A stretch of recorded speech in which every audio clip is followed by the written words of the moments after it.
کے اندر امت کو نہیں چھوڑا، بلکہ آپ صلی اللہ علیہ وآلہ وسلم نے ہر قدم پر امت کی رہنمائی فرمائی اور اپنے بعد قیامت تک کے لیے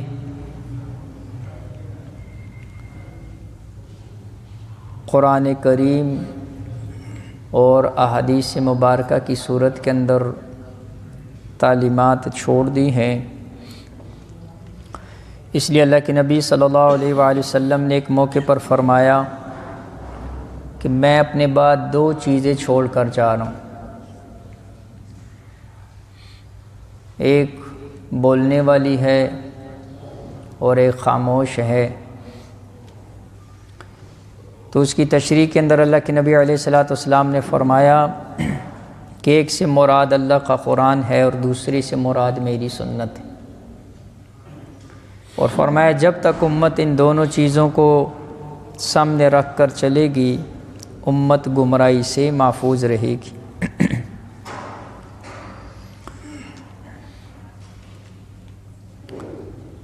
اللہ کے نبی صلی اللہ علیہ وآلہ وسلم کی سیرت کو سامنے رکھا جائے تو معاشرے کے اندر سے جو برائیاں ہیں،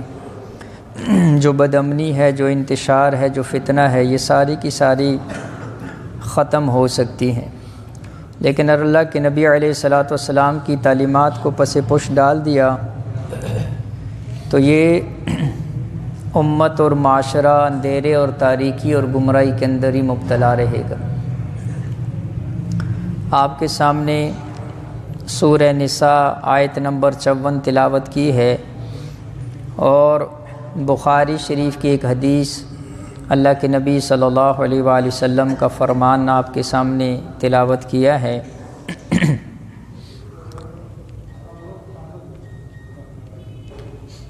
حضور علیہ الصلوۃ والسلام کی سیرت سے یہ بات معلوم ہوتی ہے کہ آپ صلی اللہ علیہ وآلہ وسلم نے ایک موقع پر ارشاد فرمایا کہ مجھے اپنے بعد تم میں اس بات کی بھی فکر نہیں ہے کہ تم میں شرک عام ہو جائے گا، بلکہ فرمایا کہ مجھے تمہارے درمیان جس بات کی فکر ہے وہ یہ ہے کہ ایک دوسرے کے سے آگے بڑھنے کی جو حرص ہے یہ تمہارے اندر پیدا ہو جائے گی، اور اسی سے پھر حسد پیدا ہوتا ہے۔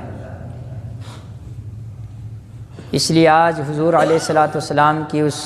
تعلیمات کو سامنے رکھتے ہوئے حسد کے موضوع پر بات ہوگی۔ اس آیت کے اندر اللہ جل شانہ نے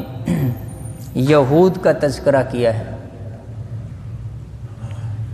یہودی اللہ کے نبی صلی اللہ علیہ وآلہ وسلم سے، اہل اسلام سے سب سے زیادہ حسد کرنے والے تھے اور ہیں۔ تو ان کو اللہ کے نبی صلی اللہ علیہ وآلہ وسلم سے حسد کی جو بنیاد تھی کہ اللہ کے نبی علیہ الصلوۃ والسلام وہ چونکہ حضرت اسماعیل علیہ الصلوۃ والسلام کی اولاد میں سے، تو ان کو یہ غم تھا اور یہ حسد ہوتا تھا کہ خاتم النبیین، آخری نبی، یہ ہم میں سے کیوں نہیں آیا۔ اس حسد کی آگ کے اندر وہ جلتے رہتے تھے اور اللہ کے نبی علیہ الصلوۃ والسلام کو تکالیف پہنچاتے تھے۔ اس کا ذکر اللہ جل شانہ نے اس آیت میں کیا ہے، ام یحسدون الناس، کیا وہ حسد کریں گے لوگوں پر، علی ما آتاہم اللہ من فضلہ، اس چیز پر جو اللہ نے ان کو اپنے فضل سے عطا کیا ہے۔ لہٰذا جو بھی نعمت آتی ہے یہ اللہ جل شانہ کی طرف سے فضل اور احسان ہوتا ہے۔ اب جب اللہ کسی پر اپنا فضل کرتا ہے، کرم اور احسان کرتا ہے، دوسرا بندہ اس نعمت کو دیکھ کر دل کے اندر حسد کے اندر اگر مبتلا ہو جاتا ہے اور وہ یہ کہنا شروع کر دیتا ہے کہ یہ نعمت اس سے چھن جائے اور مجھے مل جائے، یہ حسد ہے، اور شریعت کے اندر اس کو ناجائز اور حرام قرار دیا ہے۔ چاہے یہ حسد کسی دنیاوی نعمت کے اوپر ہو یا دینی روحانی نعمت کے اوپر ہو۔ قرآن میں یہاں پر اس سے جو پہلی آیت ہے ام لہم نصیب من الملک، مفسرین نے لکھا اس سے پتہ چلتا ہے کہ اللہ جل شانہ نے دونوں طرح کے حسد کی طرف اشارہ کیا ہے کہ کسی کو دنیاوی نعمت مل گئی، تجارت اعلیٰ مل گئی، گھر مل گیا، سواری مل گئی اور شان و شوکت مل گئی، دنیاوی اعتبار سے کسی نے کسی پر حسد کیا کہ یہ نعمت اس سے چھن جائے اور مجھے مل جائے، لہٰذا اس کا ذکر بھی ہے۔ اور یہاں پر ہے کہ فقد آتینا آل ابراہیم الکتاب والحکمت، اس سے مراد اخروی نعمتیں ہیں اور روحانی نعمتیں ہیں۔ کسی کو علم کے اعتبار سے، تقوی کے اعتبار سے، بزرگی کے اعتبار سے اللہ نے مقام عطا فرما دیا، اس پر حسد کرنا کہ اس سے یہ نعمت چھن جائے اور مجھے مل جائے، یہ دونوں کے دونوں جو ہے یہ حرام اور ناجائز ہیں۔ اور اس وقت میرے بھائیوں معاشرے کے اندر بگاڑ، فتنہ، انتشار، آپس کے اندر دوریاں، محبت کی کمی اور آپس کے اندر جھگڑے، یہ سارے کے سارے، حتیٰ کہ بات چلتے چلتے پھر کہیں جادو تک پہنچ جاتی ہے۔ کیا کیا لوگ اس کے اوپر آگے میں عرض کروں گا، لوگ کتنی حدود قراز کر جاتے ہیں اس حسد کی بنیاد کے اوپر کہ یہ نعمت اس سے چھن جائے اور مجھے مل جائے۔ اور بعض تو اس کے اندر علماء نے لکھا کہ بعض تو اتنا آگے چلے جاتے ہیں، وہ کہتے ہیں کہ مجھے ملے یا نہ ملے لیکن اس کے پاس یہ نعمت نہ رہے۔ علماء نے لکھا یہ حسد کی سب سے مذموم اور گھٹیا صورت ہے، لہٰذا حسد کے حوالے سے جو ہے چند باتیں ذہن کے اندر رکھ لیجئے۔ علماء نے لکھا حسد کہتے کس کو ہیں؟ کسی کی خوشحالی پر، نعمت پر دل کے اندر جلنا، پریشان ہونا اور غمگین ہو جانا اور اس بات کی تمنا کرنا کہ اس سے یہ نعمت چھن جائے، اس کو حسد کہتے ہیں۔ اور اسباب حسد کے کیا ہیں، کیوں پیدا ہوتا ہے، ایک اور بات بھی ذہن میں رکھ لے، ایک حسد ایک رشک ہے۔ رشک کس کو کہتے ہیں؟ غبطہ عربی میں اس کو کہا جاتا ہے۔ رشک کا یہ مطلب ہوتا ہے کہ اے اللہ جو نعمت تم نے اس کو عطا کی ہے دنیا کے اعتبار سے یا آخرت کے اعتبار سے، ایسی ہی نعمت مجھے بھی عطا کر دے۔ اس دعا کی ممانعت نہیں ہے، یہ جائز ہے، اس کو رشک کہتے ہیں۔ حالانکہ اللہ کے نبی علیہ الصلوۃ والسلام نے تو واضح حدیث کے اندر فرمایا کہ حسد جائز نہیں، اگر ہوتا تو دو بندوں کے اوپر، لیکن علماء نے لکھا وہ حسد نہیں ہے، وہ رشک ہے، وہ غبطہ کے معنی کے اندر حدیث کے اندر ہے۔ کون سے دو لوگ؟ اللہ کے نبی علیہ الصلوۃ والسلام کی صحیح حدیث مبارکہ فرمایا ایک وہ جس کو اللہ نے قرآن کی تلاوت کی توفیق دی، صبح شام اس کے اندر لگا ہوا ہے، آپ نے اس کو دیکھا تو یہ اللہ جل شانہ سے دعا کر سکتے ہیں کہ اے اللہ مجھے بھی ایسی توفیق دے دی۔ یا کسی کو اللہ نے اتنا مال دیا ہوا ہے کہ وہ مال اللہ کے راستے میں دن رات خرچ کر رہا ہے، ایسے بندے کے اوپر بھی رشک کرنا جو ہے وہ کیا ہے، جائز ہے، اور اللہ سے یہ تمنا اور دعا کر سکتے ہیں کہ اے اللہ مجھے بھی ایسی توفیق عطا فرما دے۔ لہٰذا رشک جائز ہے، حسد جائز نہیں ہے۔ عام طور پر حسد کے اسباب کیا ہیں، کس وجہ سے حسد آتا ہے؟ سب سے پہلا جو سبب ہے اپنی برتری چاہنا، اپنے آپ کو دوسروں کے اوپر اونچا رکھنا اور اپنی برتری کی وجہ سے دوسرے سے حسد کرنا۔ یہ برتری کا جو انسان کے اندر ایک جذبہ اور خواہش آتی ہے، اس کی وجہ سے حسد پیدا ہوتا ہے۔ اور علماء نے لکھا کہ حسد عام طور پر ہم پلہ لوگوں میں ہوتا ہے، بھائی ہیں بھائیوں کے اندر ہوگا، بہنوں کے اندر ہوگا، اگر تاجر ہیں تو تجار کے اندر آپس میں حسد ہوگا، اگر اسی طرح جو ہے اہل علم ہے تو اہل علم کے آپس کے اندر جو ہے نا حسد پیدا ہوگا۔ ہم پلہ لوگوں کے اندر جو ہے عام طور پر حسد پیدا ہو جاتا ہے۔ اور حسد کی سبب کے اندر ایک اہم سبب علماء نے لکھا کہ ایمان کی کمزوری۔ کیا مطلب؟ اس کا مطلب یہ علماء نے لکھا کہ حسد کرنے والا زبان سے تو نہیں کہتا، لیکن اس کے اپنا قول اور فعل اس بات کے اوپر گویا کہ وہ چل رہا ہوتا ہے کہ نعوذ باللہ اللہ نے یہ نعمت جو اس کو دی تو وہ تو اس کا حقدار نہیں تھا، اس نعمت کا اصل حقدار میں تھا۔ وہ اللہ کی تقسیم پر اعتراض کر رہا ہوتا ہے، وہ اللہ کی عطا کے اوپر اعتراض کر رہا ہوتا ہے حاسد بندہ کہ وہ اس قابل نہیں تھا، میں اس قابل تھا، اس کو یہ چیز کیوں ملی، مجھے ملنی چاہیے تھی۔ لہٰذا علماء نے لکھا جب یہ حسد پیدا ہوتا ہے ایمان کی کمزوری شروع ہو جاتی ہے، اور اللہ جل شانہ سے تعلق اور ربط اور اللہ کے ساتھ جو قرب ہے، علماء نے لکھا خود بخود اس کے اندر کمزوری آنی شروع ہو جاتی۔ ظاہری بات ہے جو اللہ کی تقسیم پر اعتراض کرے گا اس کا اللہ کے ساتھ تعلق کیسے بن سکتا ہے؟ اس لیے یہ حسد اس وجہ سے علماء نے اور احادیث کے اندر نبی علیہ الصلوۃ والسلام نے اس کو اتنی مذمت بیان کی ہے کہ احادیث کے اندر جو ہے بہت تفصیل ہے اس حوالے سے۔ اللہ کے نبی علیہ الصلوۃ والسلام نے فرمایا، بخاری شریف کی روایت ہے، فرمایا کہ ایاک والظن، کئی چیزوں کا ذکر ہے اس میں حسد بھی ہے۔ فرمایا کہ تم بدگمانی سے بچو، فإن الظن اکذب الحدیث، اس لیے کہ بدگمانی سے اور بڑی جھوٹی بات اور کوئی نہیں ہوتی۔ اور فرمایا ولا تحسوا، کسی کی عیب جوئی نہ کرو، عیب تلاش نہ کرو، ولا تجسسوا، کسی کی جاسوسی مت کرو، ولا تناجشوا، آپس کے اندر جب دو بندے کسی چیز کا سودا کر رہے ہوں، جب تک وہ سودا طے نہیں ہو جاتا تم درمیان کے اندر جا کر، عام طور پر کیا ہوتا ہے ہماری بازاروں کے اندر، اب پتہ بھی ہے کہ فلاں اور فلاں کا آپس کے اندر زمین کی جگہ پر یا کسی دکان میں یا کسی مکان کے اندر آپس میں سودا چل رہا ہے، تیسرے کو پتہ چلتا ہے، وہ چپکے سے جاتا ہے، میں اس سے 1000 زیادہ دے دوں گا، میں اسے 1,00,000 زیادہ دے دوں گا، اس سے سودا توڑو، میرے ساتھ سودا کر لو، اس کو تناجش کہتے ہیں۔ اور اس حدیث کے اندر اللہ کے نبی علیہ الصلوۃ والسلام نے فرمایا ولا تناجشوا، آپس کے اندر ایسے جب دو بندے سودا کر رہے ہوں یا کہیں کسی کا رشتہ طے ہو رہا ہے اور تمہیں پتہ ہے کہ وہاں فلاں بندے نے اپنے لیے رشتہ بھیجا ہوا ہے، اب ادھر سے ان کو پتہ چلا انہوں نے بھی جو ہے نا جی وہاں پر جا کر رشتہ بھیج دیا، بھائی جب تک ان کو جواب نہیں ملتا تمہارے لیے جائز نہیں ہے کہ تم جا کر وہاں پر جو ہے وہ اپنے رشتے کی بات کرو۔ لہٰذا اس سے جو ہے اس حدیث کے اندر منع ولا تحاسدوا، یہ اللہ کے نبی علیہ الصلوۃ والسلام نے فرمایا حسد نہ کرو، ولا تباغضوا، آپس کے اندر کینہ بغض نہ رکھو، ولا تدابروا، ایک دوسرے کی ٹو کے اندر نہ لگو، وکونوا عباد اللہ اخوانا، اللہ کے نبی علیہ السلام نے فرمایا آپس میں بائی بائی بن کر رہو۔ گویا کہ یہ وہ رذائل ہیں، یہ وہ بد اخلاقیاں ہیں جس کی وجہ سے بائی بائی سے جدا ہو جاتا ہے،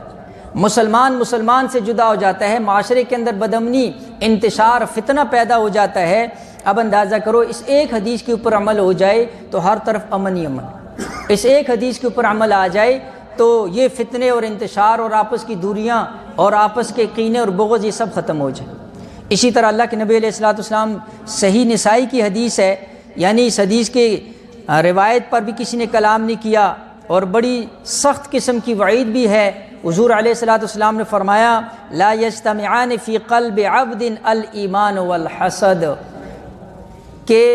ایک دل کے اندر ایمان اور حسد یہ اکٹھا نہیں ہو سکتا۔ جب حسد آئے گا تو گویا کہ جو ہے یہ بندہ، ہم یہ تو نہیں کہتے کہ ایمان سے خالی ہو جائے گا، لیکن میں نے پہلے عرض کیا کہ ایمان کی کمزوری اس کے اندر آ جائے گی۔ اس لیے اللہ کے نبی علیہ الصلوۃ والسلام نے فرمایا حسد اور ایمان ایک دل میں اکٹھے نہیں ہو سکتے۔ ایک موقع پر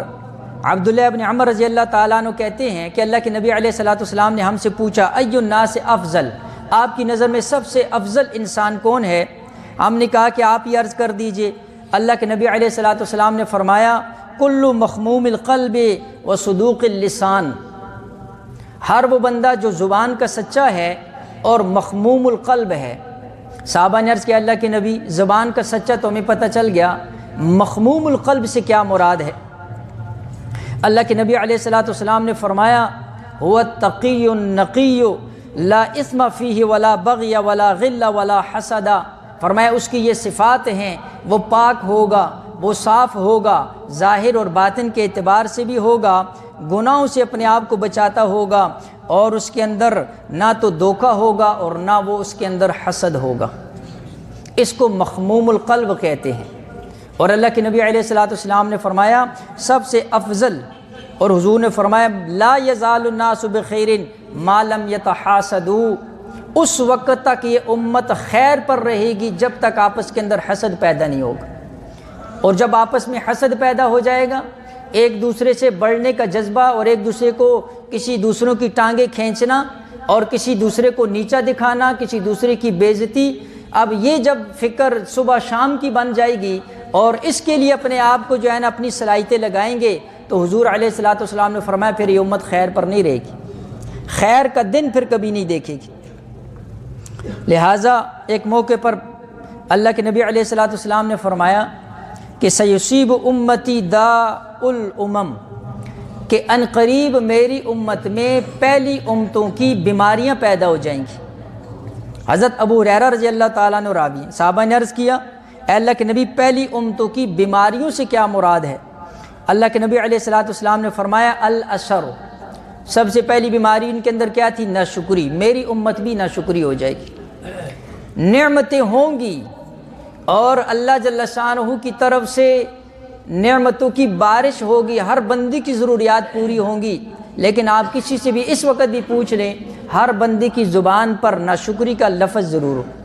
کسی نہ کسی انداز کے اندر وہ ناشکری کا اظہار کرے گا، شکر کا جذبہ نہیں، اللہ جل شان کی نعمت کے اوپر الحمدللہ نہیں۔ اگر 2 دن بھی بیمار ہے تو وہ کہے گا مجھے تو پتہ نہیں کتنا عرصہ ہو گیا بیماری کا۔ اگر چند دن جو ہے تجارت اس کی تھوڑی کمی کے اندر، نقصان کے اندر جا رہی ہے، وہ کہے گا میں نے کبھی نفع دیکھا ہی کوئی نہیں۔ اگر کوئی تھوڑی سی پریشانی آ گئی تو فوراً گلے شکوے شروع ہو جاتے ہیں، کہتے ساری پریشانیوں نے میرا ہی گھر دیکھ لیا ہے۔ ناشکری کے الفاظ حضور علیہ الصلوۃ والسلام نے فرمایا پہلی امتوں کی بیماری، اور فرمایا والبطر، سرکشی آ جائے گی۔ آج دیکھ لیں اللہ جل شانہ کے احکامات، حضور علیہ الصلوۃ والسلام کی سنت کو کس دیدہ دلیری کے ساتھ ہم توڑتے ہیں۔ والتکاثر، زیادہ سے زیادہ مال جمع کرنے کی حرص، والتناجب فی الدنیا، والتباغض، آپس کے اندر بغض، والتحاسد، اور آپس کے اندر حسد پیدا ہو جائے۔ حضور علیہ الصلوۃ والسلام فرما رہے ہیں یہ پہلی امت کی وہ بیماریاں ہیں، فرمایا جو اس امت کے اندر جو ہے وہ پیدا ہوں گی۔ تو میں نے آپ کے سامنے عرض کیا کہ حسد کے حوالے سے اللہ کے نبی علیہ الصلوۃ والسلام جو اتنی سخت بات ارشاد فرما رہے ہیں، علماء نے لکھا ہے اس کی ایک وجہ یہ بھی ہے کہ جب آدم علیہ الصلوۃ والسلام کی پیدائش ہوئی ہے اور ابلیس ملعون کو سجدے کا حکم ہوا، تو اس کے اندر بھی حسد کا جذبہ پیدا ہوا کہ میری عبادت بھی زیادہ ہے، میں تو آگ سے بنا ہوں، یہ مٹی سے بنا ہے، آگ اعلیٰ عنصر ہے، مٹی جو ہے وہ تو زمین اور نیچے کی طرف کی چیز ہے، لہٰذا اس کے اندر یہ حسد کہ یہ چیز اس کو کیوں ملی، مجھے سجدہ ہونا چاہیے تھا، اس کو کیوں ہوا۔ علماء نے لکھا کہ یہ وہ پہلا گناہ جو عرشوں پر، پھر اللہ نے اس کی وجہ سے جب جنت سے نکالا، اب وہ دن اور رات اسی فکر کے اندر ہے کہ انسان کی وجہ سے میں جنت سے نکلا ہوں، لہٰذا اب انسان بھی میری جو ہے اپنی کوشش اس کی یہ ہے کہ کبھی جنت کے اندر نہ جائے۔ اور پھر دوسرا گناہ، دوسرا جو دنیا کے اندر علماء نے اس کی جو ہے مثال لکھی ہے، وہ حابیل اور قابیل کا، ان کے اندر بھی جو ہے یہی تھا، آپس کے اندر حسد پیدا ہوا، اور ایک بڑا جو قتل دنیا کے اندر، پہلا قتل جو ہے جو قابیل کے ہاتھوں ہوا، اور فرمایا قیامت تک جتنے بھی قتل ہوں گے اس سب کے گناہ کے اندر بھی جو ہے وہ قابیل کا حصہ ہوگا، بنیاد اس نے رکھی۔ اور اسی طرح جو ہے اللہ کے نبی علیہ الصلوۃ والسلام سے حسد کیا، ابو جہل کو سب پتہ تھا، لیکن ابو جہل سے جب کسی نے کہا کہ تو کیوں نہیں مانتا ہے، کہتا پھر میری سرداری کہاں رہے گی، حسد پیدا ہو گیا۔ لہٰذا یہ حسد ایک ایسی چیز ہے کہ جو انسان کو کہیں کا نہیں چھوڑتی ہے۔ علماء نے لکھا کہ حسد جو ہے اس کے نقصانات تو حدیث کے اندر میں نے عرض کر دیے، دنیاوی نقصانات بھی اس کے بہت زیادہ ہیں، وقت مختصر ہے۔ اللہ کے نبی علماء نے جو ہے نا اس کے بارے میں بڑی تفصیل کے ساتھ یہ بات ارشاد فرمائی ہیں، فرمایا جب کوئی بندے کو حسد آ جاتا ہے نا، حسد لگ جاتا ہے، پھر اس کے بعد اس کی زندگی کے اندر آپ یہ نہیں دیکھیں گے کہ خوشگواری نہیں ہوگی، ہر وقت اپنے اندر حسد کی آگ میں جلتا رہے گا، کبھی کس کی خوشی پر پریشان ہوگا، کبھی کس کی نعمت پر پریشان ہوگا، کبھی کس کو دیکھ کر اپنے آپ کو غمگین کرے گا، اپنے دل کو جلاتا رہے گا اور کر کچھ بھی نہیں سکے گا۔ لہٰذا حاسد آدمی جو ہوتا ہے وہ اپنے آپ کو ہی پریشان رکھتا ہے، کسی کا کچھ نہیں بگاڑ سکتا ہے۔ اسی طرح علماء نے لکھا نہ خود خوش ہوگا نہ کسی کو۔ اور ایک اور بڑی اس کا نقصان یہ ہے کہ اللہ کی جو نعمتیں اس کے پاس ہیں اس نعمتوں کا احساس یہ بھول جائے گا، اس کی نظر دوسروں کے اوپر ہی ہوگی، فلاں کو یہ چیز مل گئی، فلاں کی دکان یہ ہوگی، فلاں کی تجارت، فلاں کی اولاد، فلاں کا اتنا خاندان بن گیا، اب اس کے پاس جو اللہ کی نعمتیں ہیں اس سے اس کی نظر ہٹ جائے گی، تو ناشکری خود بخود اس کے اندر پیدا ہو جائے گی۔ اور اسی طرح علماء نے لکھا حسد سے بد اخلاقی، الزام تراشی اور اسی طرح جو ہے بہتان، یہ ساری چیزیں جو ہیں حسد سے پیدا ہوتی ہیں، اتنی سخت چیز ہے۔ اس لیے علماء نے عجیب بات لکھی، فرمایا جب اللہ جنتیوں کو جنت میں داخل فرمائے گا تو سب سے پہلا کام کیا ہوگا؟ اللہ ان کے سینوں کو پاک کر دے گا حسد سے، کینہ اور بغض سے۔ اس لیے کہ علماء نے لکھا کہ جس بندے کے اندر حسد ہے وہ بندہ جو ہے کبھی نعمتوں سے لطف نہیں اٹھا سکتا۔ تو جنت کی نعمتوں سے جنتی تب ہی لطف اٹھائیں گے کہ جب اللہ ان کے دلوں کو حسد اور کینہ اور بغض سے پاک کر دیں گے۔ وہ جب دوسرے جنتیوں کی اعلیٰ نعمتوں کو دیکھیں گے تو ان کے اندر حسد نہیں آئے گا، اس لیے وہ نعمتوں سے لطف اندوز ہو سکیں گے۔ اس لیے اللہ جنتیوں کے دلوں کو پاک اور صاف کر دے گا۔ لہٰذا اس وجہ سے جو ہے علماء نے لکھا معاشرے کے اندر اتنے برے اثرات ہیں کہ یہ قوموں کو کیا، خاندانوں کو، گھرانوں کو، قبیلے، صوبوں، حتیٰ کہ ملک برباد کر دیتے یہ حسد۔ کیوں؟ جب بڑوں کے اندر، حکمرانوں کے اندر حسد پیدا ہو جائے گا تو پھر عوام کا مفاد نہیں ہوگا، بلکہ ایک دوسرے کے پاؤں کھینچ رہے عوام جائے جدھر بھی جائے۔ جب آپس کے اندر حسد پیدا ہو جائے گا، آپس کے بڑھنے کی جو ہے، ایک دوسرے سے فوقیت کی جو ہے وہ دوڑ لگ جائے گی، تو پھر وہ اسی فکر کے اندر ہوں گے۔ اب ان کو پھر نہ ملک و قوم کی فکر ہوگی، نہ کسی کی فکر ہوگی، وہ آپس کے حسد کے اندر۔ تو یہ حسد جو ہے یہ قوموں کو بربادی اور تباہی کا باعث ہے۔ اس لیے علماء نے لکھا حسد سے بچنا ہے۔ کیسے بچیں؟ سب سے پہلی بات یہ ہے اللہ کی ذات کے اوپر جو ہے وہ بھروسہ رکھیں۔ کوئی اگر حسد کر بھی رہا ہے تو اللہ کے حکم سے، اگر نقصان آئے گا تو اللہ کے حکم سے، نفع آئے گا تو اللہ کے حکم سے، یہ ایمان ہونا چاہیے۔ کسی کے حسد کرنے سے جو ہے آپ کو نقصان نہیں پہنچے گا۔ اور دوسری بات یہ ہے کہ صبر کرنا چاہیے۔ آپ کو اگر پتہ لگ گیا فلاں بندہ مجھ سے حسد کر رہا ہے، اس پر صبر کرو، اللہ اسی صبر پر جو ہے اس کے اس حسد کو جو ہے آپ سے دور کر دیں۔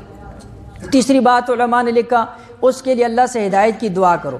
اور اللہ کے نبی علیہ الصلوۃ والسلام نے فرمایا سب سے بہترین چیز جس سے پناہ مانگی جائے وہ قل اعوذ برب الفلق قل اعوذ برب الناس۔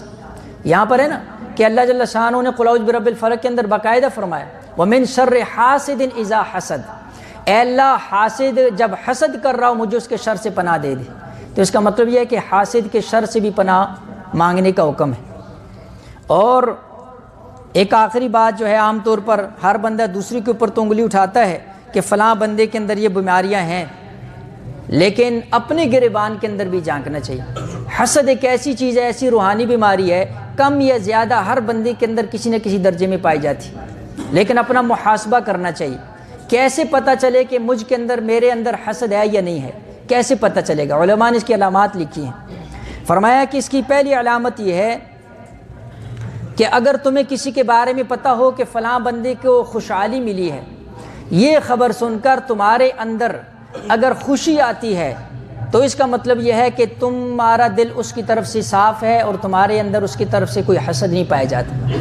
لیکن کسی کو نعمت ملی، خوشحالی ملی، کسی تاجر کی تجارت کے اندر جو ہے نا اضافہ ہوا، اور دوسرے تجارت نے، یا کسی عالم علم کو کسی وجہ سے عزت ملی دوسرے عالم علم نے، یا کسی بھی اعتبار سے ایک بھائی جو ہے کسی اعتبار سے اس کو خوشحالی ملی، دوسرا بھائی اس خبر کو سن کر پریشان ہو گیا، سمجھ جائے کہ علماء نے لکھا یہ علامت ہے کہ اس کے دل جو ہے اس کے اندر حسد پایا جاتا ہے،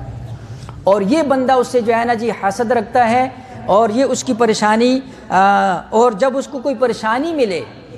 اور پریشانی پر یہ خوش ہو جائے، دل ہی دل کے اندر خوش ہو جائے، سمجھ جائے کہ اس کے دل کے اندر جو ہے نا اس کی طرف سے کیا حسد پایا جاتا ہے، اس کا دل اس کی طرف سے صاف نہیں۔ یہ علامات علماء نے لکھی ہے۔ جب ایسی کیفیت پیدا ہو اللہ کی طرف متوجہ ہو، استغفار کرو، اللہ جل شانہ سے جو ہے نا توبہ اور معافی، اور اس کے لیے اور مزید بڑھنے کی دعائیں کرو، اللہ اس کو اور ترقیاں دے، اپنے دل کو صاف کرنے کی کوشش کرو، ورنہ جو ہے یہ بڑی سخت چیز ہے۔ اور علماء نے لکھا اگر آپ کو ویسے جو ہے نا گمان ہے، آخری بات عرض کر رہا ہوں، یہ نہیں کہ فلانا بندہ مجھ سے حسد کرتا ہی ہے، حاسد کی بھی اللہ نے، علماء نے پہچان لکھی ہے، علماء نے، کہ آپ کیسے پہچانیں گے کہ فلاں بندہ جو ہے نا جی وہ حاسد اور آپ سے حسد کرتے ہیں۔ بڑی عجیب، علماء نے کسی چیز کو بھی نہیں چھوڑا۔ فرمایا دیکھو حسد کرنے والی کی جو مسکراہٹ ہوگی نا وہ پھیکی قسم کی ہوگی، اور وہ جب ہنسی کرے گا تو اس کی ہنسی کے اندر بھی طنز ہوگا، اس کی باتوں کے اندر بھی طنز ہوگا، اور وہ آپ کی جب خوشی کی بات سنے گا تو آپ کے سامنے جو ہے نا جی اس کا موڈ کیا ہو جائے گا، وہ چینج ہو جائے گا، اور اس کے رنگ کے اور اس کے اطوار آپ کو خود بخود بتائیں گے، اس کی آنکھوں کی جو حرکت ہے یہ بھی بتائے گی کہ یہ تو یہ خبر سن کر اور زیادہ پریشان ہوگی۔ اور حاسد کی ایک نشانی علماء نے یہ بھی لکھی ہے کہ جب آپ کے سامنے اس کی تعریف کریں گے نا کسی کی جس کے ساتھ وہ حسد کر رہے ہیں، وہ فوراً جو ہے نا جی بات ہو رہی ہے اس کی تعریف کی، وہ اس کو چھوڑ کر اپنی تعریفیں شروع کر دے گا۔ اور حاسد جو ہوتا ہے وہ عام طور پر گفتگو کا جو بات چل رہی ہوتی ہے اس کو چینج کرنے کی کوشش کرتا ہے، وہ دائیں بائیں کی جو ہے نا ادھر ادھر کی باتیں شروع کر دیتا ہے۔ علماء نے لکھا ہے اس بات کی پہچان ہے کہ یہ بندہ جو ہے نا جی یہ حاسد ہے، یہ حسد کرنے والا ہے، ورنہ تو اس کو خوش ہونا چاہیے تھا۔ لہٰذا اس وجہ سے جو ہے علماء نے لکھا ماشاءاللہ کی عادت اپنانی چاہیے، جب کسی کی نعمت کو دیکھا جائے تو ماشاءاللہ کہا جائے، لا قوت الا باللہ، اور اس کی مزید بڑھنے کی دعائیں بھی کی جائیں، اور جب کسی کو نعمت ملے تو اس نعمت کے اوپر جو ہے اللہ جل شان سے یہ دعا تو کر سکتے ہیں کہ مجھے بھی مل جائے، لیکن ایسا کہنا کہ اس سے چھن جائے مجھے ملے یا نہ ملے یہ ناجائز اور حرام ہے اور حسد ہے، اس کی مذمت آپ کے سامنے عرض کر دی۔ اللہ جل شان اس طرح کی اخلاقی جو